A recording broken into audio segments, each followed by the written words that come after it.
Tom, welcome to the podcast. Thank you for having me. Excited to be here. Of course, excited to have you here. So, if you're okay with it, I think we're just going to get right into it. Yep. So, um, Yep. you know, from any athlete's vantage point, life vantage point, adversity hits us, at all times. And I think what's relevant here as we talk a lot about, transitions to life after sport is, what happened to us as we were going through sport and some of that adversity and things that we faced along the way. So I wanted to start with, something that you kind of experienced your freshman year of high school around your diabetes diagnosis, Yeah. which, as I can imagine, was a probably significant life experience, but also how it kind of manifested itself in, impacting how things were for you playing soccer along the way. So maybe you can share with with the audience what that experience was like in the beginning for you, that original kind of diagnosis. For sure. Definitely a super emotional time. I remember the day like it was yesterday, and I remember walking into the doctor's office with my parents, and at the time thinking, man, mono or Lyme's disease as a worst case. And then, flood of doctors come in and test here and test there. And, to make a long story short, it was not leaving the doctor anytime soon. So it was in the ICU for a few days. And Wow. I just remember thinking to myself, what does this mean for me? And what does this mean for, my career and in so many different ways, including sports. And so, I was super scared. I was super nervous, and I grateful I had the support system I did, but was certainly a tough day. And I even feel emotional going back now talking about it. It's not something I talk about a lot. Right. So tell me a little bit about, you mentioned a support system. What was there for you from a support standpoint? Who was there for you? Yeah, I think the most of like the first layer was family and friends. I'd say family mostly though, in the immediate doctors for sure. Of course, I looking back on it though, I kept a lot of it to myself, and I think that was always, as I look back on it, a challenge because I didn't really open up until really recently, and so. Um, there were certain layers of friends and there were certain layers of professors and coaches that never even knew. And so, as I went through high school and as I went through college, I honestly hid the disease. Up until probably, I'm 34 now, up until probably my late 20s, early 30s, I really didn't even talk about it much with people. And so it took 15 plus years to even be comfortable with it. Sports, especially, and managing it with insulin injections and regular blood sugars and all that was super, super challenging. Um, but yeah, I mean, it's I'm really glad we're talking about it today. Yeah. So walk me through that sort of experience. What do you think held you back from wanting to talk about it and share it with others? I think it's like anything, it for me, diabetes was never made as it was never talked about in a way that other people really understood. And so I think there was a lot of confusion around what it was. People that, when I did have those conversations, it was a lot of, wow, I had no idea, or, I thought it was something else. So there was a layer of education that um, was really a lot to go through, and an emotional conversation for sure. And I think, um, truthfully, I was embarrassed. Yeah. I was embarrassed about having it. I was embarrassed, and it was nothing that I ever did. Um, it was just this random day that I was diagnosed. There was no family history of it, but for whatever reason, I kind of labeled myself as a diabetic from that moment on, and not a person with diabetes. And so, Mhm. um, until recently, that mind shift has changed a lot, but it's taken a lot of conversations. Honestly, it's taken therapy. It's taken having those conversations with professionals and understanding, why I felt the way I did and how I was gonna kind of shift that. But the truth is, I did label myself like that, and I didn't want to accept it. I really just didn't want to accept it. But I think since I have accepted it, it's made these conversations a lot easier. Right. Can you maybe pinpoint, was there a point in time when you were kind of going through this process where that, because what you're talking about is super interesting, of kind of that identity shift, a mindset of, I am not a diabetic, I am someone who has diabetes. Like, that's a really interesting perspective shift. So was there a point in time, or what point in time were you able to kind of make that bridge in your mind?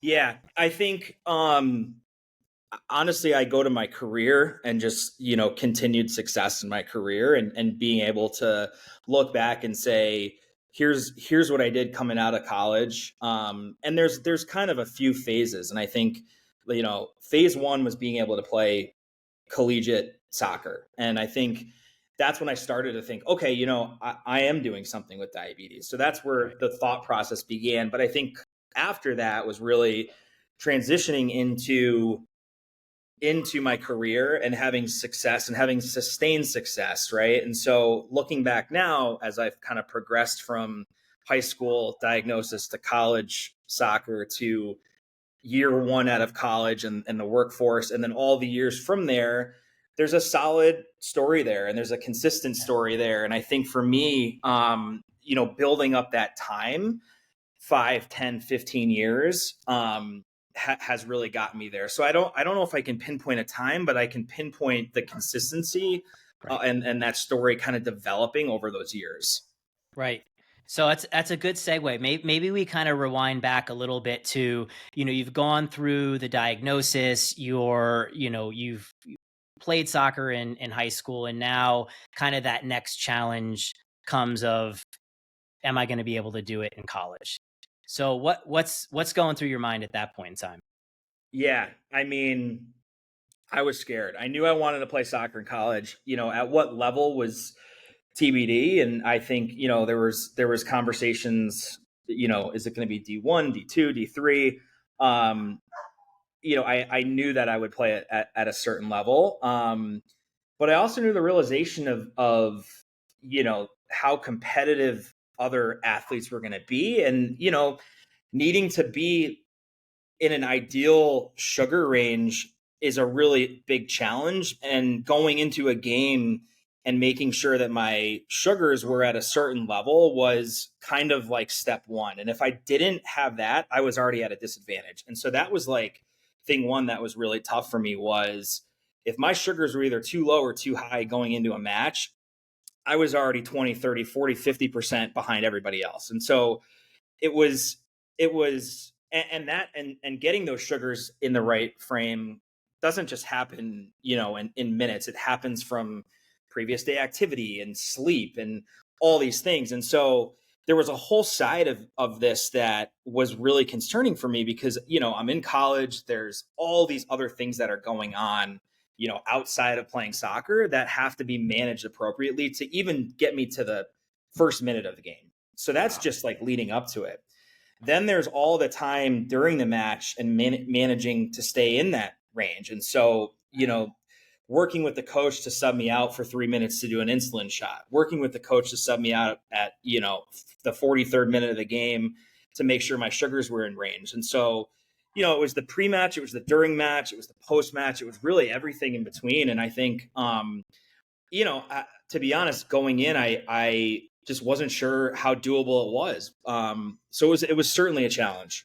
Yeah, that's amazing. So can you talk a little bit about, maybe for folks that are listening who aren't as familiar with diabetes and what's involved in it? Like, when you talk about range, can you just maybe expand upon like what that means, why it's important to be in a specific range?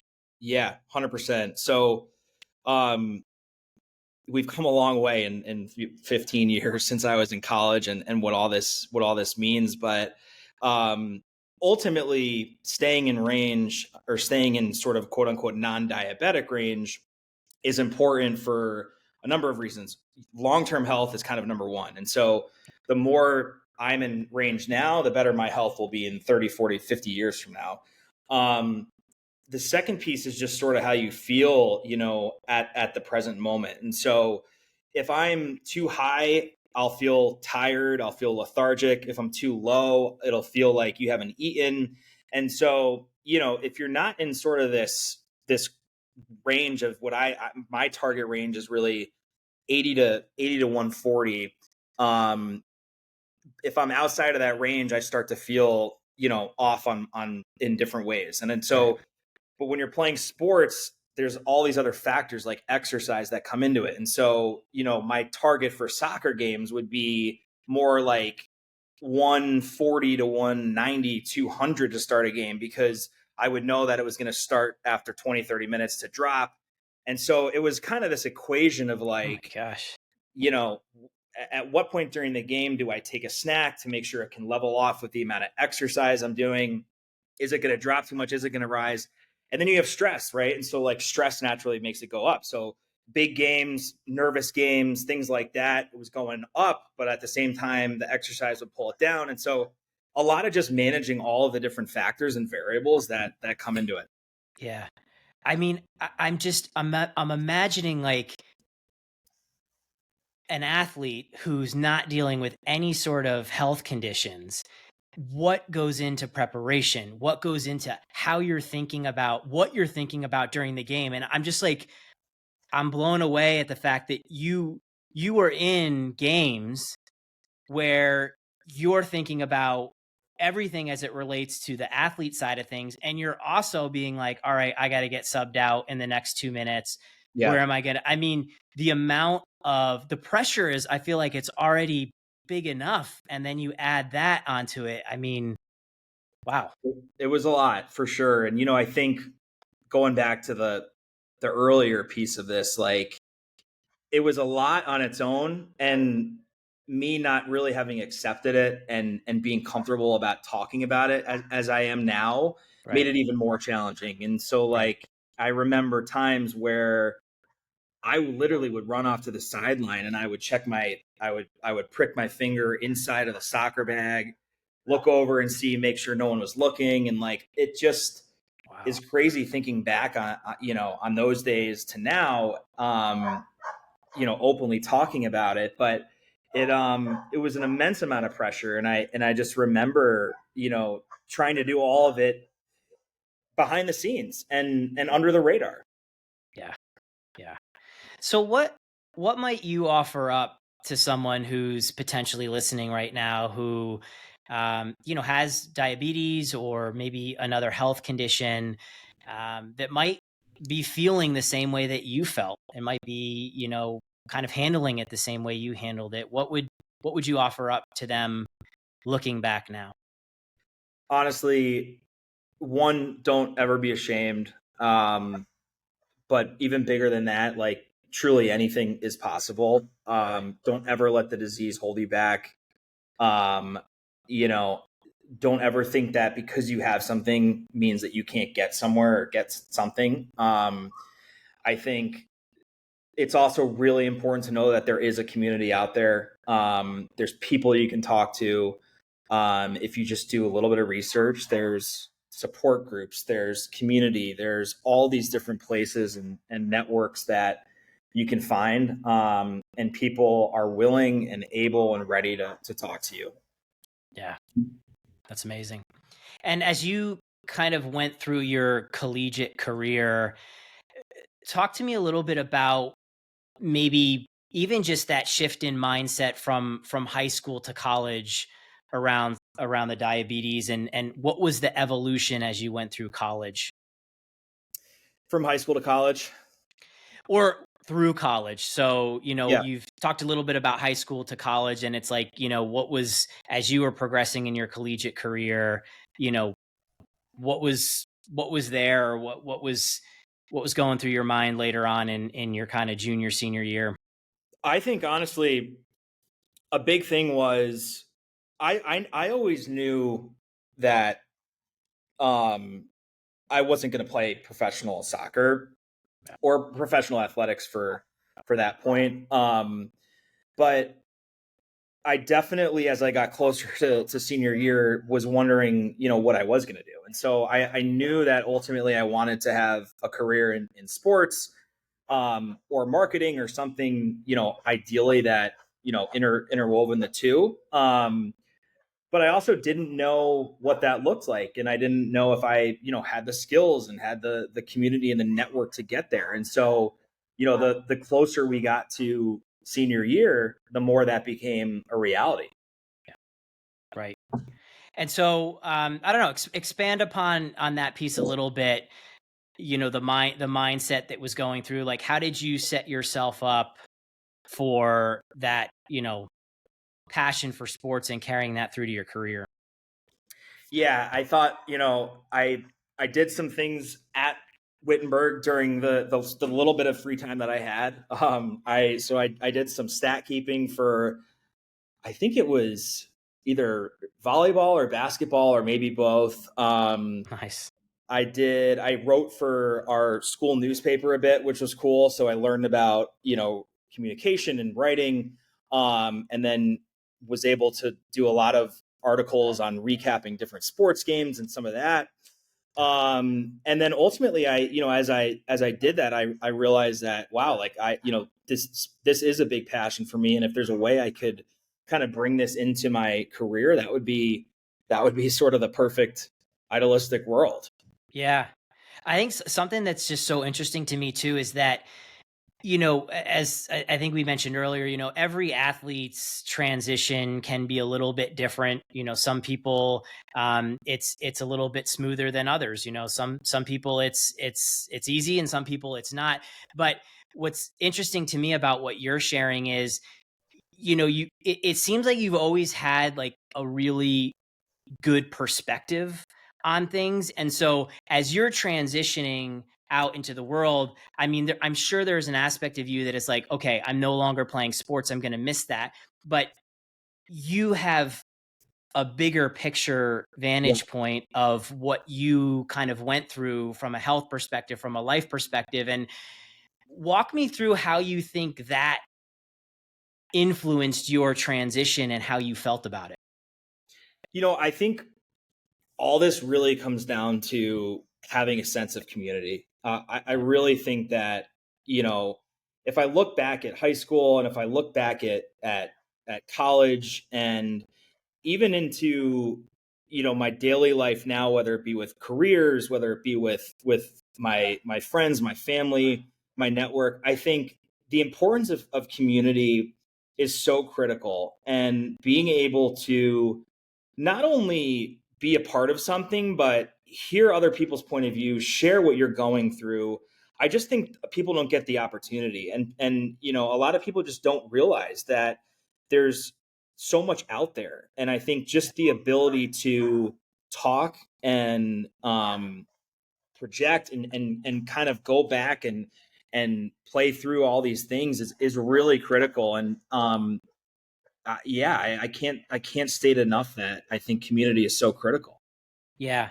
And so what did community look like for you? And I'll give you the context behind the Yeah, question, because I think people that are listening, may want to understand, like, what were the specific steps that you took personally that they might be able to, kind of carry forth in their lives and what they're doing. So around community specifically, what did you do, maybe starting off with your transition out of college sports, from yeah, a community perspective?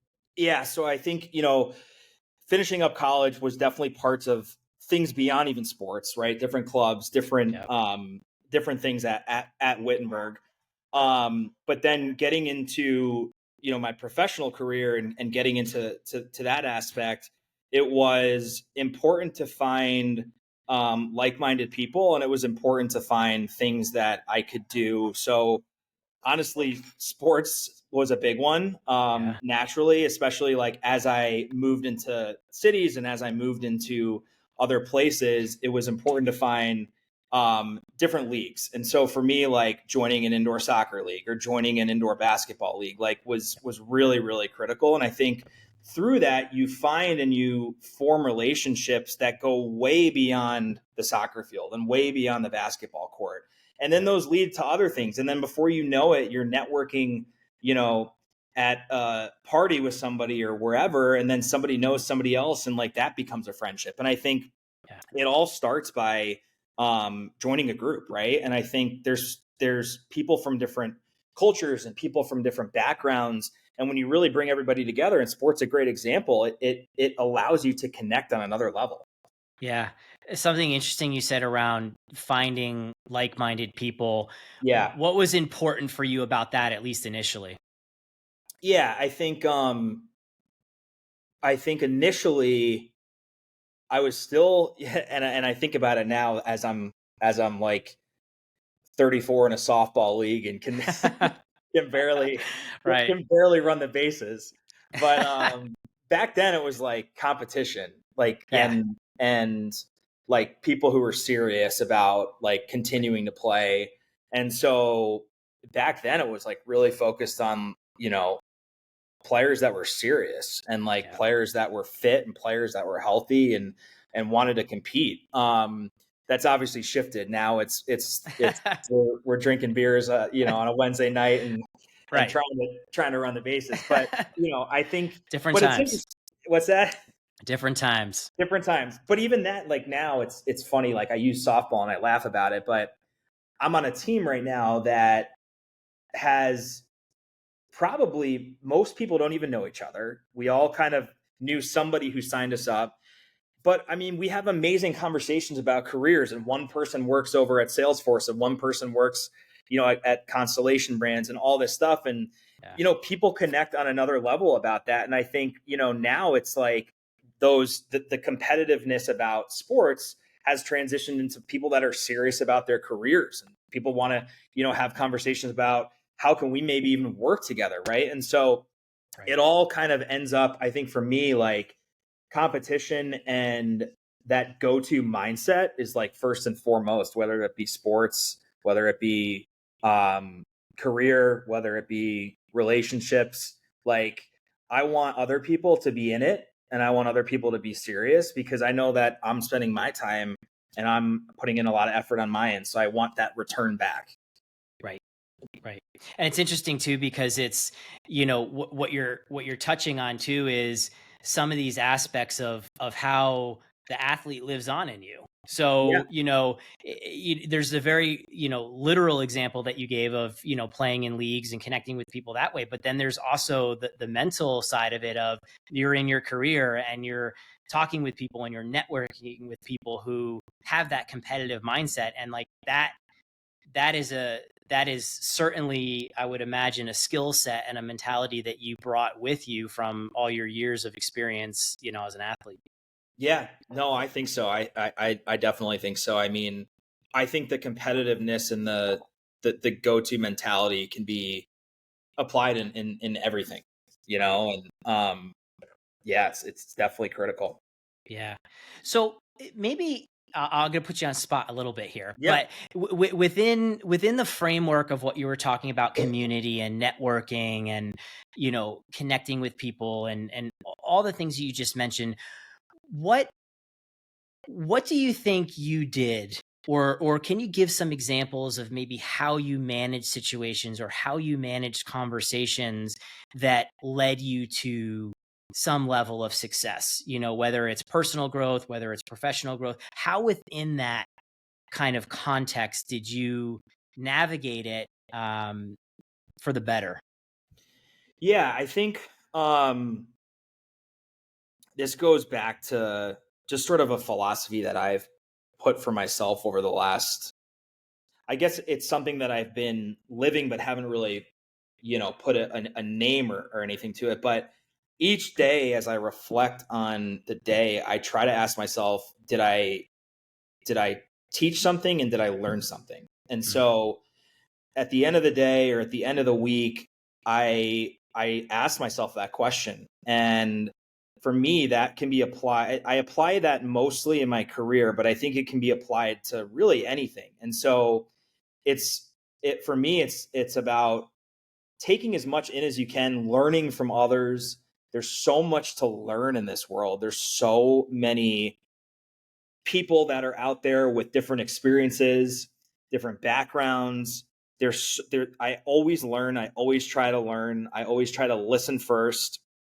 And then that second component is the teaching piece. And I think from all the learnings and from all these things, I try to then pass it along to others. And actually, as I say that, the motto for Wittenberg was having light, we pass it on to others. And so I think I actually really kind of try to live and breathe by that philosophy around, once you ingrain yourself with knowledge, once you ingrain yourself with whatever it may be, take it, allow it to digest, and then pass it along to others that can use it and leverage it in their own ways. And so it's taking that, for me, it's taking that learning, teaching philosophy and applying it in my everyday life.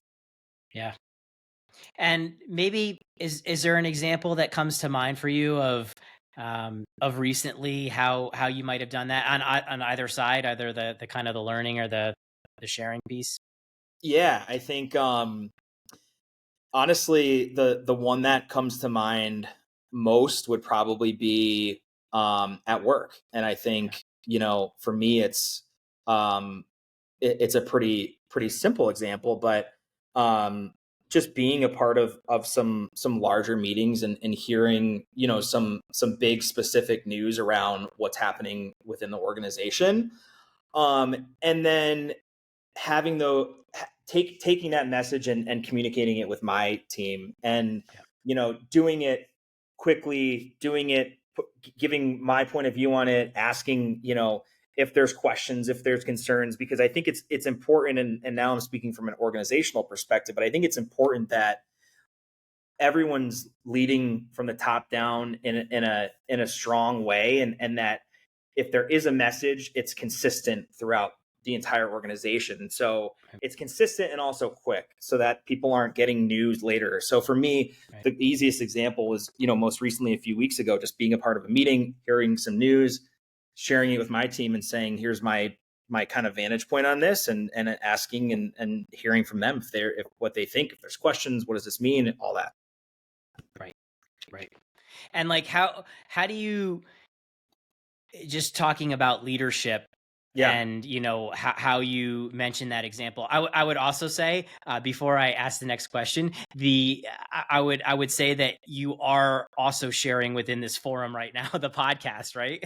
So I mean, you're kind of living one of the values that you believe strongly in by by being here today and sharing your story, and helping many people. But when you, just kind of going back to the leadership piece, Yeah. what might you connect with your experiences as an athlete, and leadership roles that you might have had on your teams, with your participation in sports, and how you approach your professional life and how you manage a team now?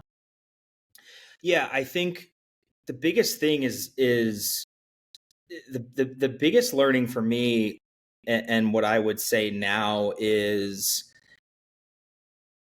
success comes from everywhere in the room. And I think, you know, at least we're in our organization, and in a lot of organizations, I think it's important to listen first and to really push people to voice their opinions, but also know that in a room of 10 people, there's probably something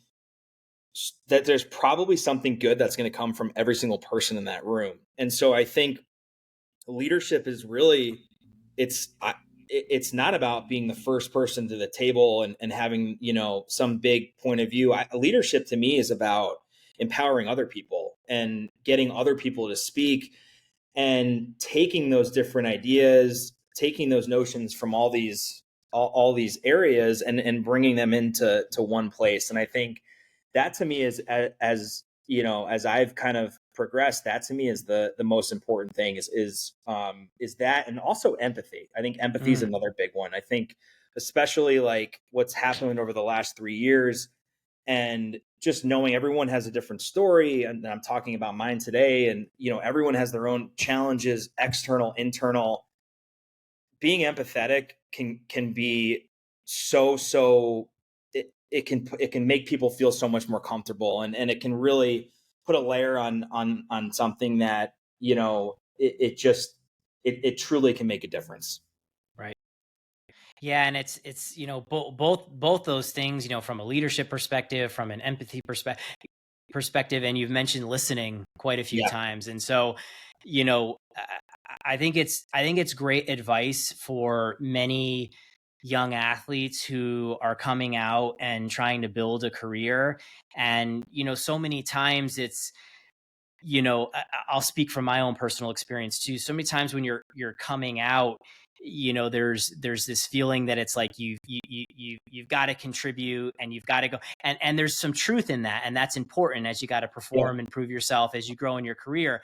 But um man, if I had sort of really earlier on in my career placed that much of a focusing on listening, and asking the right questions, it's just so powerful in how that can, and how that can, like, grow teams, how that can Yeah. grow people. But again, that's a part of leadership that you learn over time and as you grow.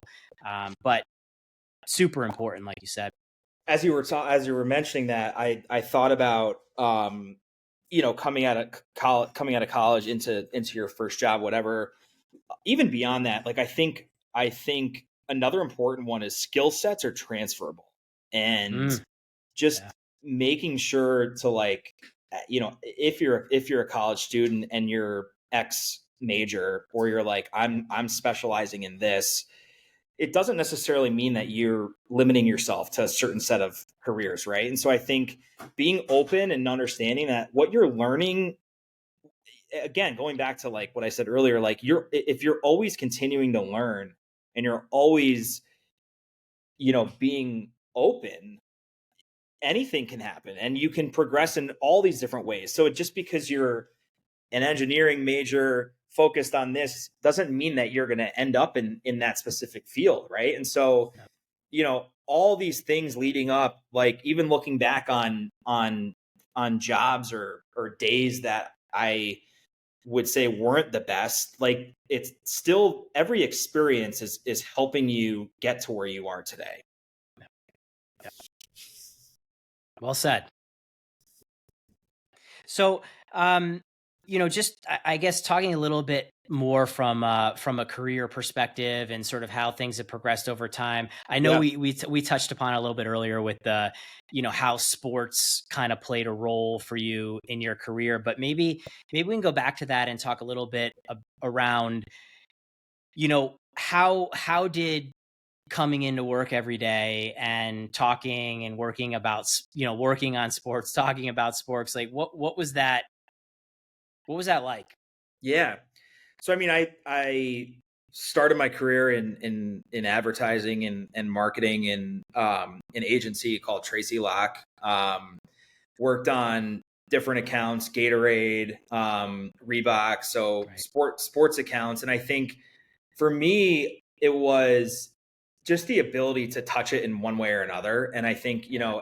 in that instance, it meant point of sale on a display in a store. And while that, looking back on it, might not have been like, oh my God, that's the most interesting thing, I was still having some touching it in some way. And so then it became like, okay, take a step back, and from a consumer standpoint, what does this mean? And so Yeah. I think I just really wanted that ability to touch it, whether it was, in this case, not playing it, touching it in a different way. That was enough Right. for me. And Yeah. so that then progressed to, um, ultimately progress to where I am today, which is Yeah. working in sports, um, sports marketing, essentially field marketing for Constellation Brands, and working on our beer portfolio.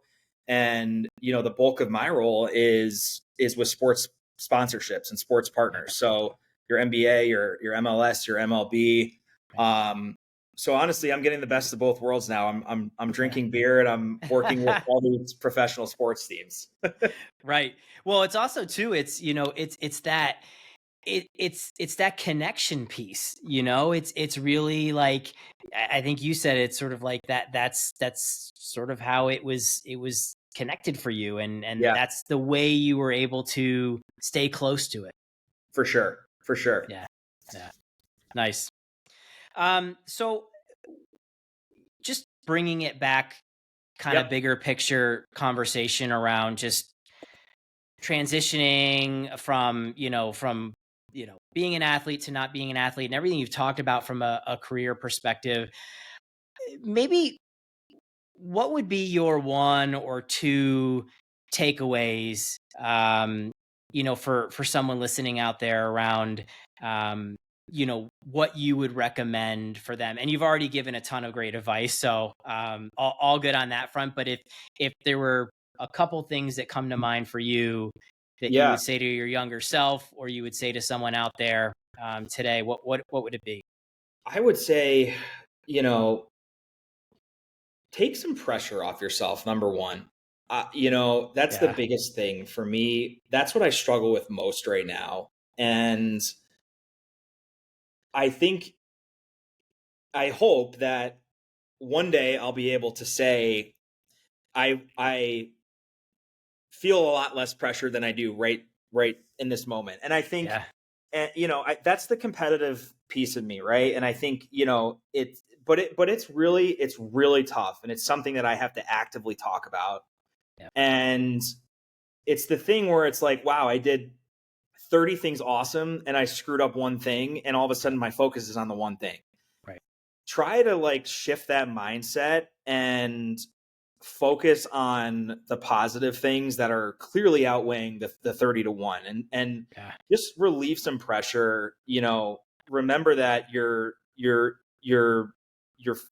doing the best you can, and honestly, that to me is great. And then I think the second thing would be, as basic as this sounds, have conversations, talk to people, like yeah, just get out there. All, informational interviews, just networking at events, leveraging LinkedIn, you know, all, all these things are are good. And ultimately, like I said earlier, like every experience you're having is gonna get you to where you are. And I think, don't reflect too much on even, a conversation that you may have deemed as bad, because ultimately challenging conversations, getting out of your comfort zone, is what's going to make you grow down the road. So take some pressure off yourself, get out there, have conversations, get out of your comfort zone. I think that's probably the best advice I could give. yeah. Well, I think it's great advice, and I think that's probably a great point to close it out. So, thank you. I mean, so much great insight. I so appreciate you showing up today and sharing your story, and all around. But I know that there are going to be people out there who are potentially dealing with what you dealt with from a diabetes perspective and from a health perspective. And I think what you've shared um, is going to go a long way. So, so grateful once again for you coming on, sharing your story. And thanks again. Thanks so much for having me, Kyle. All right, Tom, take care. Take care.